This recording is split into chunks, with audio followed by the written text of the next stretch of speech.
So what we're doing right now for water is there's this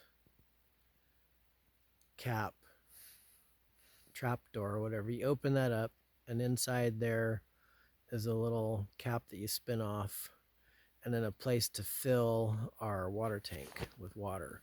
And it's gravity fed, and this is about, as you can see here, I'm 6 feet tall and it's the same height as my eyes, so 5.5 feet off the ground.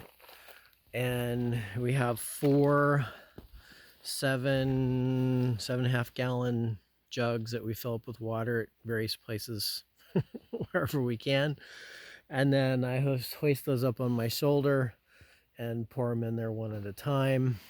We have a 55 gallon, I think, water tank, so it doesn't quite fill them. So twice a week, I'm filling that up with water.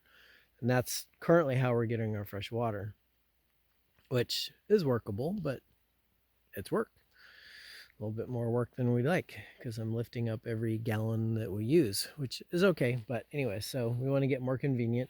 So what we're going to do with these water tanks is down there at the bottom, you see that little white thing, and that is a spigot where the water will come out, and everything else isn't hooked up yet. That'll feed into a hose that will then feed into a pump, and then the pump will pump water out of this tank and then into another hose, and that hose I can hook up into this and gravity feed. I could also, if I wanted to, pop open this bay right here, and it has a pressurized fill valve, so if the pump's running we can fill it that way.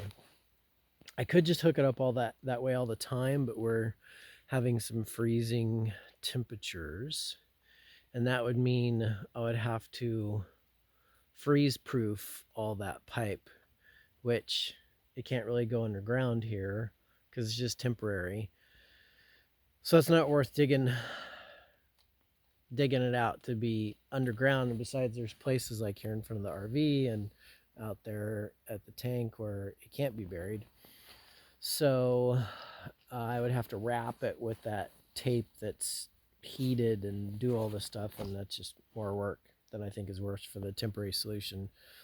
So I'll just hook up the pump, turn it on, fill this up, and once our tank in the RV is full, then I'll turn everything off and just unscrew the garden hose, because it'll be garden hoses that put it together, and just unscrew those, and then we don't have to worry about the freezing problem because there's no pressure, there's nothing pressurized. So if it does freeze, it can just expand inside the pipe and it won't pop the pipe because there's no pressure behind it, and it has room to expand and places to go.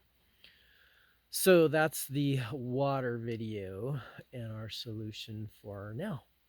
So that's the other thing we did. Water tanks with water in them and all the shop stuff that I talked about in the last video. That's it for now. Bye.